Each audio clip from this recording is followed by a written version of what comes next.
Farrell. And I'm Bill Farrell. And we are the co-directors of LoveWise. We like to say we park ourselves on the corner of God's love and God's wisdom, helping people with their most vital relationships. And we just want to say, ahoy, we're coming from our boat. So we want you to feel free to feel comfortable like you're on vacation. And we have spent most of our life helping people figure out how relationships work. And one of the things we discovered along the way is that one of the big issues in relationships are your differences. And your differences, they really do fascinate you. Like I personally am really glad that Pam looks like a woman. Like that has been the source of a lot of joy in my life. And now there are times I'd like to come over and rearrange the way she thinks so that I understand her a little bit better. But if she had to give up the way she looks in order for me to understand her better, I would forego that in a heartbeat. Because these differences, they fascinate us, but they also frustrate us. And so we have to know what to do with them. We know these differences are deliberate because in Genesis 1:27, we are told God created man in his own image. In the image of God, he created him, male and female, he created them. And so the real question comes, how do we work with the differences that God built into our relationships? Because it goes back to your DNA, XX, XY, estrogen, testosterone. Yep, it impacts us. And as we were working with relationships, we started looking for how do we find a male-friendly way to describe this? Because getting women involved in a discussion about relationships seems to be pretty simple and straightforward. Getting guys involved a little bit harder. So we were looking for a male-friendly way to describe the differences between men and women. And we came up with a word picture that we think sums it up pretty well. And that word picture is, men are like waffles. And women are like spaghetti. Yep. So let me talk about the men first. If you were to diagram the way a typical man processes information in life, it actually looks like a waffle. There's a bunch of boxes. All those boxes are separated from one another by walls. And the way we as men operate is the first issue in life goes in the first box. The second issue in life goes in the second box. The third issue in life goes in the third box, and so on. And we as men, we spend time in one box at a time and one box only. So when a man is at work, he is literally at work.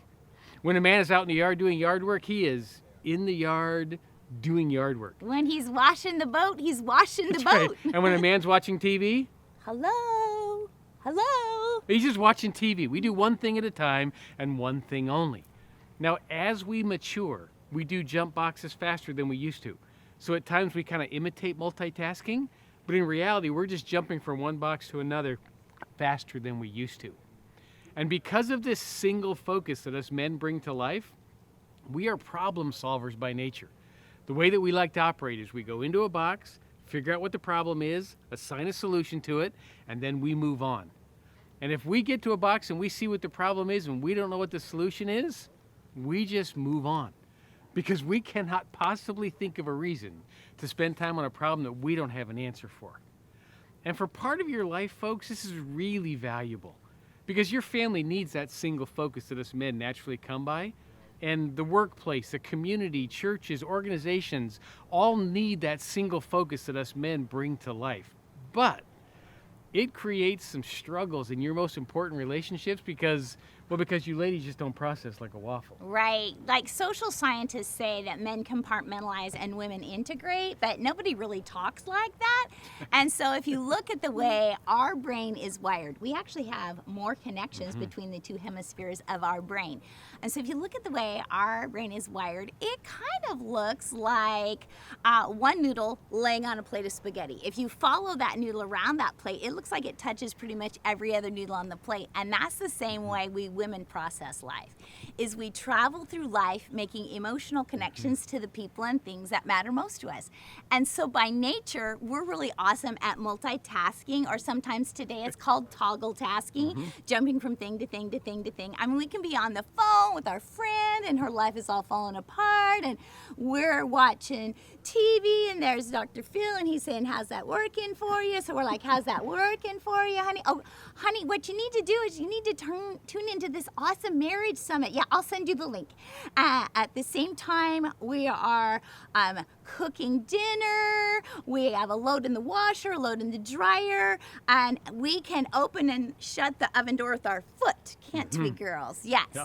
We're awesome at that whole multitasking thing. But when it comes to communication, that multitasking or toggle tasking, jumping from thing to thing to thing, can sometimes drive the men in our world, our husband, our dad, the guy we're dating, male coworkers, our brother, might drive them just a little bit crazy because that's not how they process their life. And understand, ladies, we really do admire this about you, but it gets really frustrating to us when we have conversations with you that sound like, hey, honey, how's your truck running? Well, I thought about your truck this week because I drove by your favorite truck store because I was on my way to go find a new outfit because I found this outfit that I knew was going to look really good on me because last year we learned all about what colors look good on you and what colors don't look good on you, and I figured out I was a spring palette, and so I found this outfit that I knew was just going to look really good on me, and when I know that I look good, like it's a really good thing because then my confidence level is higher, and when my confidence is up, I think clearer, and then I make better decisions, and that makes me easier to live with, and besides, it was on sale, so I was going to surprise you with it because I love it when you go, oh baby, you look really good in that outfit, and you know what, it was the same color that the Queen wore at Meghan Markle's wedding just recently. I think that's so funny. Me and the Queen, we share the same color palette, but like you probably don't really think that that's all that interesting, but I know you like sports. So do you remember the last Winter Olympics? Do you remember that there was that race on the ice with the three ladies that were going around and they were taking turns leading, and at the end that one just fell down at the end and she slid right across the finish line, and I thought that was so sad. Trained for 4 years for the Olympics and she just fell down at the end. It's just such a sad thing, and it reminded me that a lot of our friends have been falling down in their life right now, and so do you think we could just take a quick moment right now and pray for our friends? Now, ladies, when we have conversations with you that sound like that, we are frantically jumping boxes, trying to figure out where this conversation is going. And while you think we're praying for the friends, what we're really thinking is, so what about my truck? Because we figured you brought it up for a reason, and we can't quite figure out what it is. And a couple other things, ladies, that you want to keep in mind if you want to communicate well with us guys. A couple things to remember is that some of the boxes on Every Man's Waffle, there's thoughts rolling around inside there, but they don't translate into sentences. So sometimes men just make noises. Go, woo, yeah. Hoorah. And that's why two men passing each other will just go, hey. Because that's a significant bonding moment for two men. Like they made eye contact and everything. And having raised 3 sons, like I get this. I was driving around town one day with my boys, and one of my sons in the back seat, just out of nowhere went, wah! I went, what? He said, nothing, Dad, I just wanted to say that. So sometimes men just make noises. And then the other thing to keep in mind is that a few of the boxes on Every Man's Waffle are completely blank. There are no thoughts and there are no words there. And we as men, we park in those blank boxes to just kind of recharge for life. I know you've seen it before. And we're not sure how you do it, ladies. You must have some kind of radar, because every time we get in that blank box, you ask the dreaded question. So, hey, what you thinking, hun? Which is a really hard question for us because we tried telling you the truth. We said nothing. And your response is, well, you can't be thinking nothing. You have to be thinking something. So what is it? And I'm here to tell you, every man I have ever met has the ability to think absolutely Nada. nothing.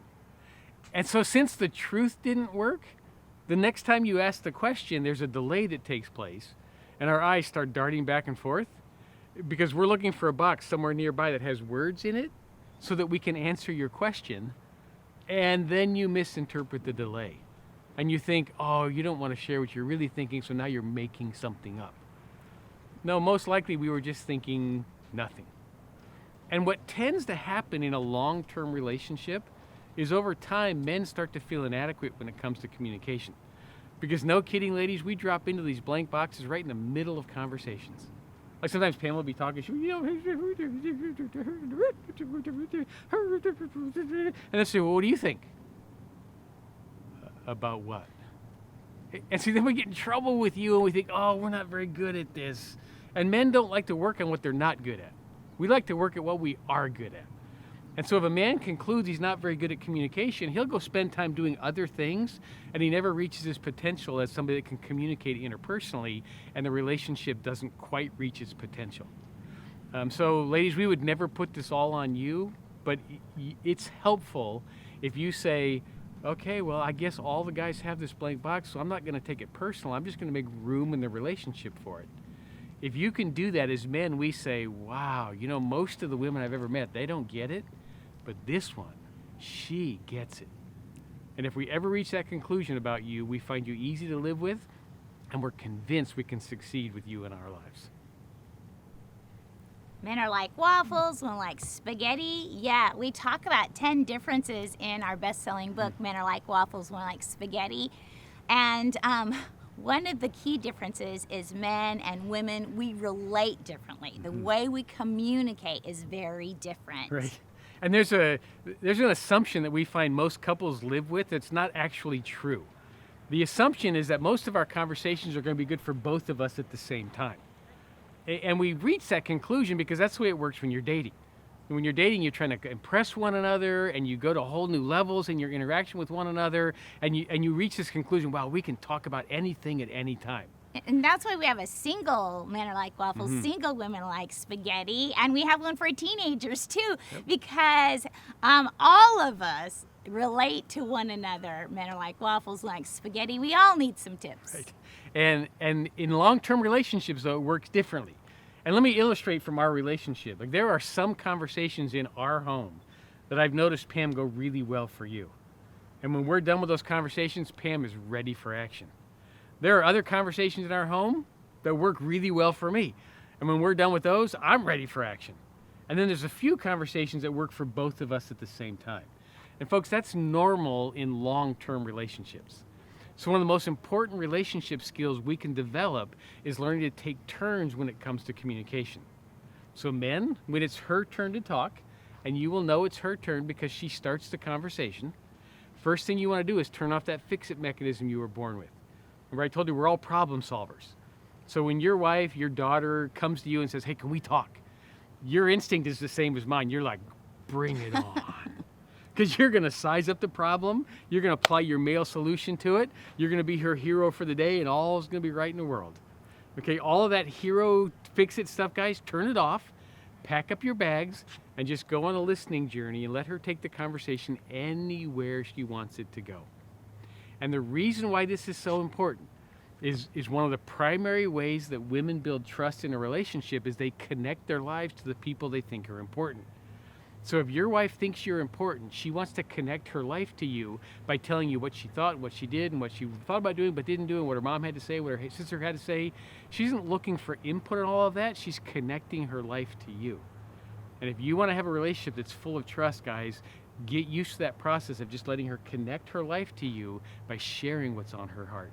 Right. So if the gift that the guys give is to pack up their bags and go on a listening journey, then what is that gift that we can give to the men in our world? We can give the gift of staying in the box. We women have more words per day than the average guy, so we can usually just out-talk them.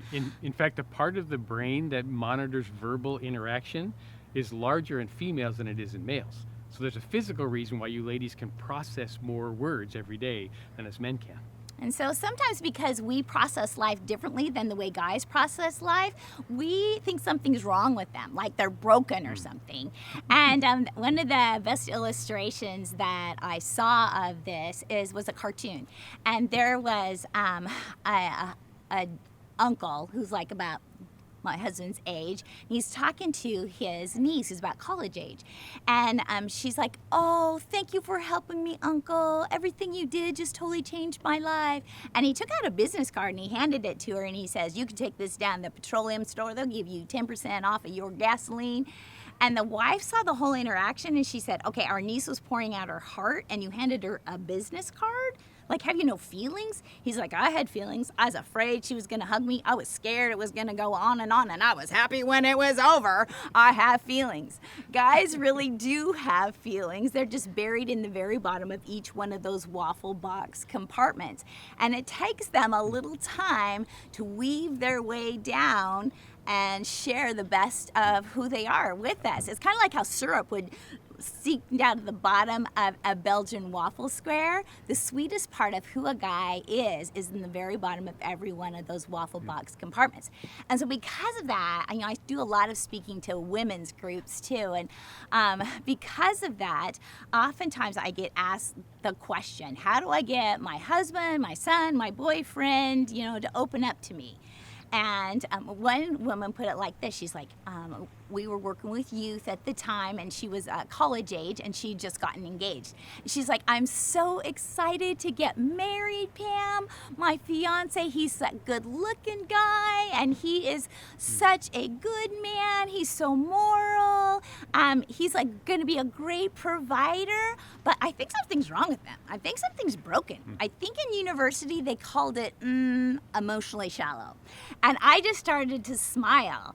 And the reason I started to smile is she just hadn't found the key to unlocking her guy's heart, and that is men like to live in, dwell in, camp out in boxes they feel super successful in, and totally avoid boxes that they don't feel successful in. And then so I said, tell me about your fiance, because I'm looking for the box he feels comfortable or successful in. She's like, he's a race car driver. I said, there you go, baby girl, you just get yourself into that garage, and when you're in the garage, just repeat back key things that he's saying, key phrases that he's saying, to keep him talking. She's like, all right. So she goes into the garage, and of course he's working on his race car, so he's torquing this and he's tweaking that, and he's talking about rods and pistons and flywheels, and she's dutifully repeating back the car parts. Doesn't have a clue what she's talking about, but she's repeating back those car parts. And all of a sudden he comes out from underneath the hood of the car, and he puts his hand on the car, and he says to her, oh, honey, nobody's ever taken the time to love me like this. Nobody's taken the time to care about my world like this. I am so excited to get married to you. I want to build us a big 3-bedroom, 2-bath house, and we'll have a balcony out back, and I'll build a front porch and hang up a front porch swing, and every night when I come home from work, I'll just bring you a skinny vanilla latte, and I'll slide in next to you, hold you in my arms I'll listen to your heart as we watch the sunset over the ocean. She told me later, I never want to leave the garage again. See, it was effective, yes, to just repeat back those key phrases to keep him talking.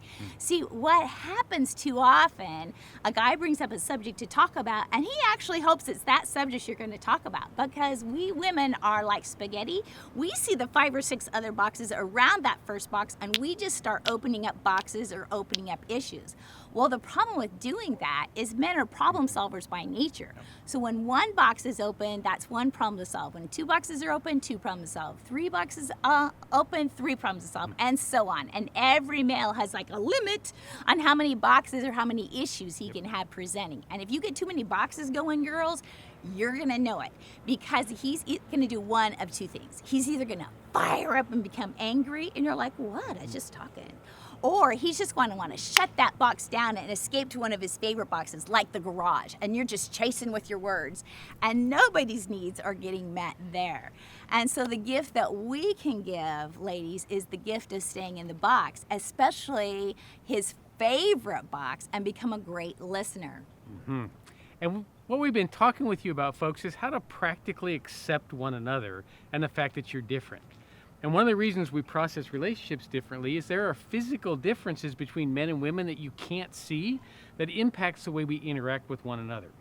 For instance, I don't know if you're aware that when men solve a problem, they use one side of their brain. Might be the right side or the left side, but they stay on that side until things have been solved. You ladies, when you solve the same problem, you use both sides of your brain at the same time. And the reason for that is that the female brain has more physical connections between the 2 sides of the brain than the male brain. Because when men are in the womb, there's a testosterone bath that takes place. It severs some of the connections between the 2 sides of the brain, and it sends a signal out for other connections not to develop. And usually at this point, there's a female that's thinking, oh, see, I knew they were handicapped. And I just want to point out for all the men out there, we just figured out how to simplify the process.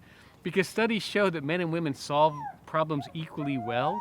We just do it differently.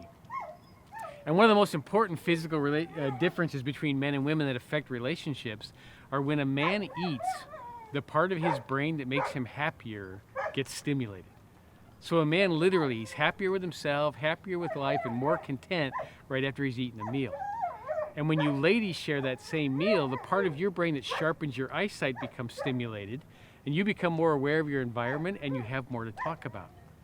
That's the reason why so many good relationship things happen around meals, because men are more relaxed and more content. Ladies have plenty to bring to the table to talk about, and you end up building great relationship memories. So, like, how many of you, ladies, your mom or your grandmom said to you, the way to a man's heart is through his stomach? Yeah, now there's research behind it, right, girls? And so if you happen to borrow your husband's car and you wreck it, now you know you should probably feed him his favorite meal first, then tell him the bad news about the car. That's right. And now that we've talked about a few of these differences, we have a short little video clip to show you that shows how this might play out in a typical home. You will not believe the day I have had. I've got to tell you about this. I'm gonna go put my stuff up. Honey, is that you? So, I went out to lunch with Jenny and Amy, because, you know, we always go out to lunch every third Thursday of the month, unless, of course, that falls on Jenny's Pilates class, and we move it to the fourth Thursday of the month. Sometimes conflicts with my haircut appointment, but it didn't this time. So anyway, so Jenny drove, because she has this new truck. She wanted to see it. Little Jenny has a big four-wheel truck. I mean, it's so ridiculous. She's so petite, and she's in this big truck, but she drove anyway, so.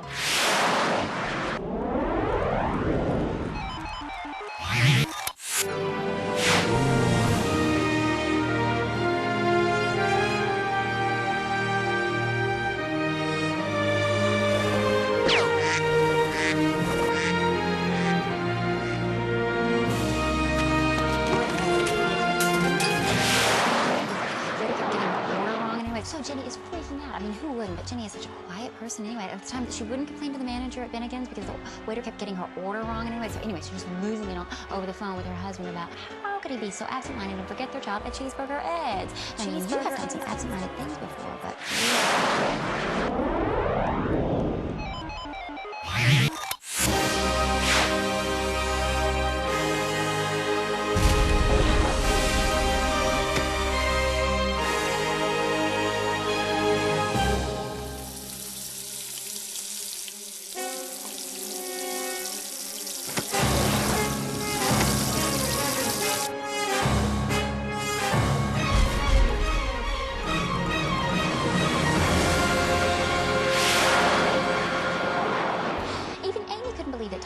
Consider a purchase like that without talking to her first. I mean, you would never do that. I told him that. And all of this over a bigger TV. Like a bigger TV. They should get rid of the TV altogether, you know? She says...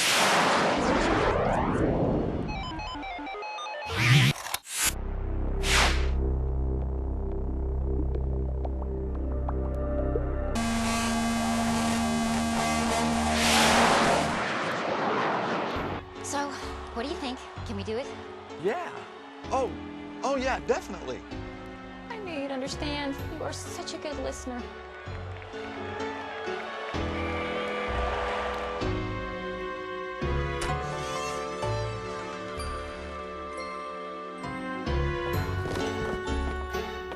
Oh yeah, hey is it all these rooms we're gonna be painting pink or just this one here?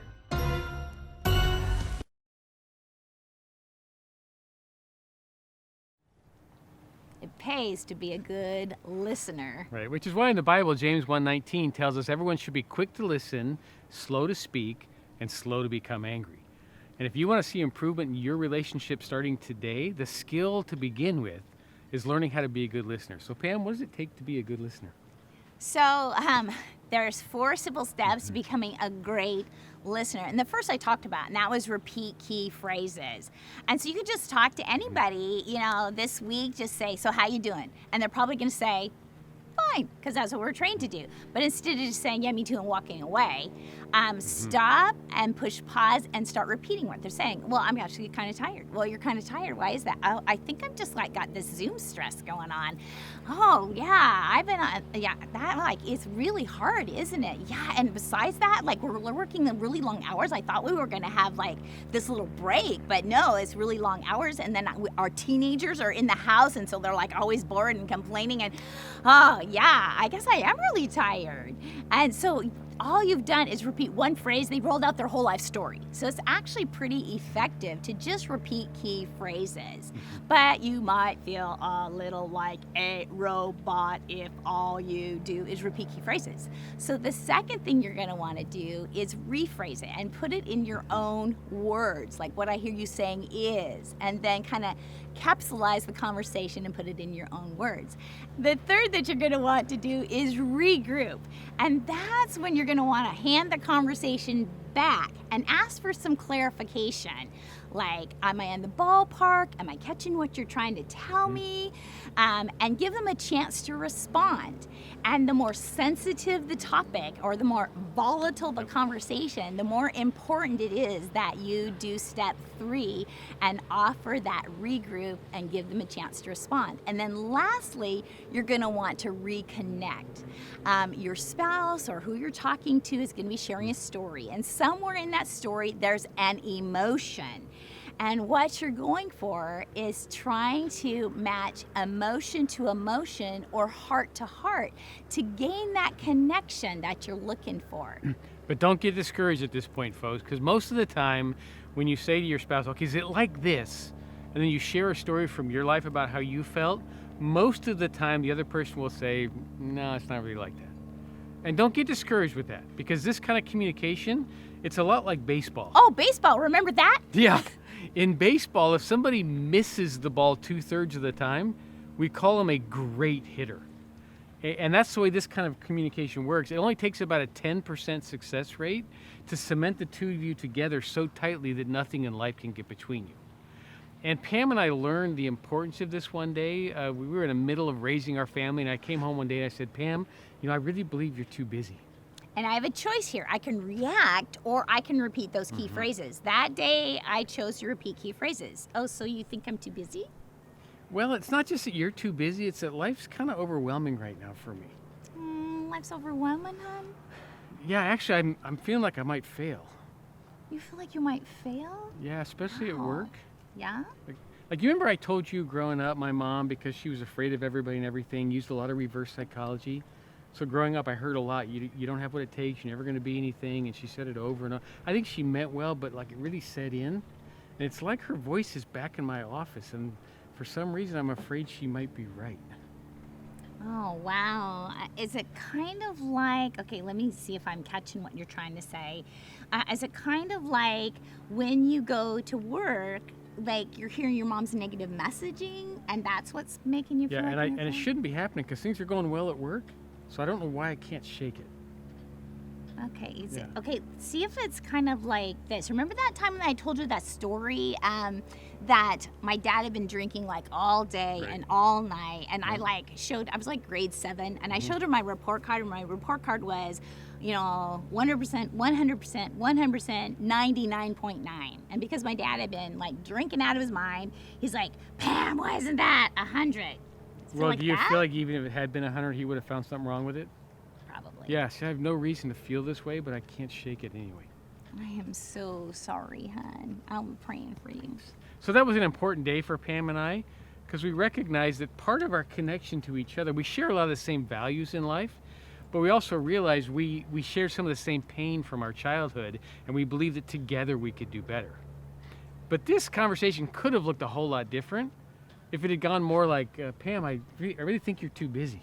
Remember, I have an option. I can repeat key phrases or I can react. What if I would have reacted? You think that I'm too busy? You think that I'm too busy? Sorry for Maybe it's bringing because I'm it up. like doing everything around here. I'm like raising your 3 boys and I'm like writing these books and like I'm helping you down at the church because you're like a pastor and like I'm doing the dishes, I'm doing the laundry. Maybe if you would take out the trash on occasion, I wouldn't be so busy.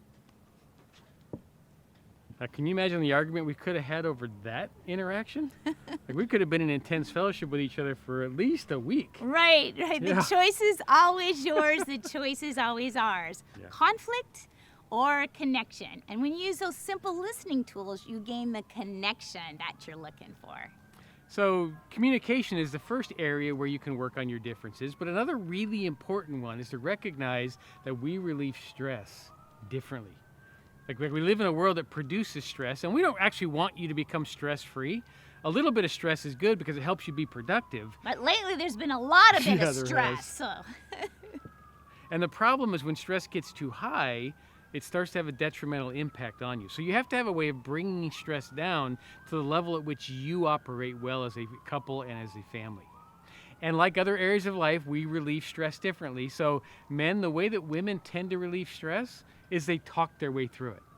And some of you are thinking, well, yeah, we just talked about that. You know, they kind of do that listening. This is a little bit different. Like when stress hits a woman's life, it's like a great big meatball comes flying out of the sky and it lands on her plate of spaghetti and it sends noodles flying everywhere. And so now she has to go collect the ball of noodles and get them back on the plate, and she has to integrate the meatball because, again, her whole life is connected. And so she's going to want to talk her way through, like, why did this happen to us? What does this say about me? What does it say about you? What does it say about us? How are we supposed to respond? You know, what do I do next time this happens? And she has to walk her way through all that. And the first time she walks her way through it, it's going to kind of fit together, but not really. So then she's going to want to talk it through again. And the second time through, it starts to fit a little bit better, but probably still hasn't found its place. So then she could talk it through a third time. And by then, as men, we're thinking, I thought we talked about this. And the reality is she just hasn't figured out how it fits into the fabric of her life. So men, what you and I can do when we see stress rising is set aside a little bit of extra time to help her process through the stress. And ladies, one of the things you can do to help us guys out is to develop some really good girlfriends. Because you probably need to talk about this a little bit more than we can listen. And if we're both doing our part, it brings stress back down. right, so talk on the phone, talk social distancing, but talk, girlfriend.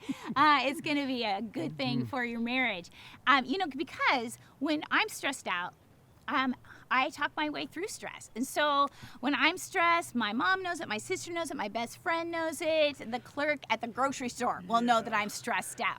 But that's not how guys process stress. How guys process stress is they like to go their favorite easy boxes to rest and recharge. It's kind of like a battery sitting in a recharger. When you look at a battery sitting in a recharger, what does it look like it's doing? Nothing. No. But it's doing something, it's recharging. So sometimes the family's under stress and you're looking at your husband and you're like, what? You're like watching ESPN, you're like just sitting there on the sofa, you're like on your phone again, you're on the computer, like what is going on? Like, can't you see the world's falling apart? Well, they can, but they're processing their stress. And the creator kind of helped us girls out so we could recognize these favorite recharger boxes of men, in that most of them are shaped like boxes when you think about it. The TV screen is shaped like a box, the computer screen is shaped like a box, the phone is shaped like Football a box, field. football field, baseball diamond, Hockey basketball goal. court, hockey goal, the refrigerator is shaped like a Yes, box, it is. and the bed is shaped like Yes, a box. it is. In fact, that bed box, that box that we call the Red Hot Monogamy box, that's a favorite box for husbands to go to when they're all stressed out. It's kind of like the free square in the middle of a bingo card, and men can get there from every other square on their waffle. Bingo. So folks, keep your sense of humor in your relationships. Keep learning how to communicate well because our differences matter. Keep helping each other bring stress down. Take turns. Yep. And look for creative ways to stay connected because so much of life we can't control. Like we've got some good friends that live in a condominium complex. They have an 8-year-old son who's very precocious. And I don't know if you've heard that highly intelligent kids don't need as much sleep as other kids, so they like to refer to their son as highly intelligent because he often wakes up in the middle of the night, sneaks in their room and watches them sleep. And he is gifted at just interrupting them. So every time they try to have a conversation, he invites himself in and interrupts the conversation. When they try to spend time together, he gets involved and he interrupts their time together. And he's managed to get them completely off rhythm. And they got to thinking, we cannot let this be the definition of our relationship. We love our son, we love each other. And so I said, we got to do something. So Right. they came up with a plan. It was a Sunday afternoon. They called their son in the living room. They said, son, we need to talk with you. He's like, oh, okay, what? He said, we figured out this condominium complex we live in, this neighborhood, it needs a neighborhood spy, and we believe you are the man for the job. So he was like, oh, okay, what do you want me to do? He said, well, here's the plan. You go out on the balcony of our condominium, you look out over the neighborhood, you start calling out what you see going on. We're going to be in our room taking notes, so just make sure we can hear you. Notes. And they're thinking, we're going to keep him busy just long enough. We can enjoy each other, be back before he ever knows what happens, and everybody will have a good day. Woo, little So red he hot goes, monogamy, maybe? yeah, he goes to the balcony. They go to their room. He starts calling out what he sees. He says, I see some kids down at the park. They're riding their skateboards around. They seem like they're okay. They're not really causing trouble, but uh-oh, here come some kids on bicycles, and they're heading towards those kids at the park. I think there's going to be a rumble in the park. This is not going to be, oh no, I think everybody's good. Okay, a motorcycle policeman's come up the street. We're okay there. Mr. Anderson, he's mowing the lawn, and the Johnsons, they're having sex. And they shut up in bed. They, well, how do you know that? He said, well, their kids are on the balcony too. So folks, our hope for you is that our kids see your kids on the balcony real soon, and that you keep growing in your relationships despite the stress and despite your differences. Keep living love-wise.